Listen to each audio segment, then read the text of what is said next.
Salut, c'est Sophie. Je suis de retour de vacances. C'était plus ou moins des vacances en fait. Je suis allée voir ma belle-mère à Cuba avec notre fille. Donc, mon mari et moi, on a une fille. Et donc, depuis sa naissance, elle a maintenant 14 mois. Elle n'avait pas encore vu sa grand-maman. Donc, voilà, c'était une petite tranche de vie ici qui explique une des multiples choses qu'on doit vivre quand on est en attente de regroupement familial, qu'on est dans un système d'immigration complexe et donc c'est d'autres répercussions de familles déchirées qui sont difficiles à vivre. Donc j'ai la chance d'avoir mon mari avec moi ici plus tôt, même si on attendait encore sa résidence permanente, mais malheureusement, donc il était dans l'impossibilité de voyager. Il fallait qu'il reste ici en attendant sa résidence permanente. Et donc, ce sera une histoire pour une autre fois ou s'il y en a qui ont des questions, je pourrais vous expliquer dans les commentaires. Mais donc, il ne pouvait pas sortir du Canada pour l'instant. Donc, ça faisait 2 ans qu'il avait quitté son pays et malheureusement, sa maman, ma belle-mère, ne pouvait pas venir visiter ici malgré plusieurs tentatives. Donc, j'ai décidé d'aller voyager seule avec notre petite fille pour pouvoir qu'elle puisse rencontrer sa grand-maman. Donc, je suis de retour, légèrement bronzée et fatiguée, mais donc je vous parle aujourd'hui... Pardon. Je vous parle aujourd'hui de l'élection de Pablo Rodriguez, donc en tant que chef du Parti libéral. Qu'est-ce que ça veut dire pour nous? Donc, on parle d'immigration, mais plus précisément, toujours, on focus sur le regroupement familial. Donc, c'est sur ça qu'on focus ici avec Québec réunifié. Donc, Pablo Rodriguez, qui a été élu chef du Parti libéral du Québec la fin de semaine dernière, a dit qu'il a rappelé qu'il faut éviter l'approche mur à mur, c'est-à-dire en immigration, tenir compte des réalités régionales et assurer des services comme la santé et les garderies.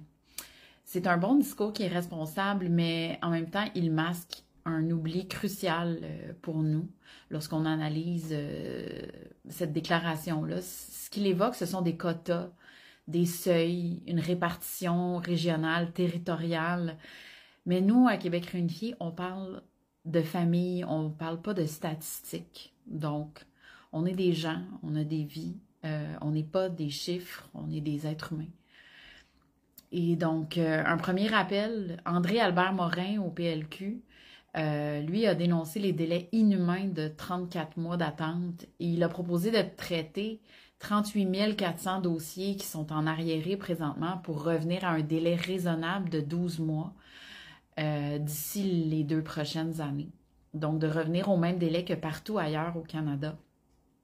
C'est un plan concret et qui mobilise des ressources précises pour rattraper l'arriéré qui existe présentement. Dans un deuxième rappel, il y a M. Monsef Deraji, qui était l'ancien porte-parole libéral en immigration, qui avait aussi classifié, c'est-à-dire qualifié la réduction du regroupement familial par la CAQ de complètement inacceptable. Ce avec quoi on est très d'accord. Donc, les deux voix de Morin et M. Deraji montrent qu'au PLQ, il existe un vrai soutien pour défendre les familles qui sont dans l'attente au regroupement familial. Et maintenant, Pablo, qui est aux commandes, M. Rodriguez, qui a été élu avec 52,3% des voix à la tête du PLQ, qu'est-ce que ça signifie pour nous maintenant au regroupement familial? Le rôle de chef lui donne maintenant une légitimité et beaucoup plus de poids pour négocier avec Ottawa et faire avancer les promesses du PLQ. C'est le moment de faire entendre nos voix plus que jamais pour que le regroupement familial ne soit pas noyé dans les débats territoriaux. Pablo, maintenant que vous êtes chef, s'il vous plaît, parlez de nous, du regroupement familial. Distinguez clairement le regroupement familial de toutes les autres catégories en immigration. Engagez-vous à respecter les délais. Même 12 mois, c'est déjà bien, mais il faut avancer plus rapidement. Il faut avancer vite. Et surtout que ces familles ne soient pas perçues comme un fardeau, mais bien comme un avantage pour le Québec et qu'on ne soit pas donc considéré comme un fardeau et qu'on ne soit pas réparti selon des régions non plus, comme des statistiques.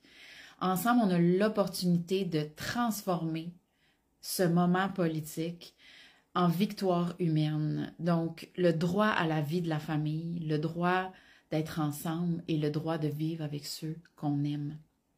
Donc, partage ce message, fais-toi entendre et partage le hashtag « Je veux ma famille ». C'est ce qui compte pour nous. Donc, M. Rodriguez, on compte sur vous. Merci.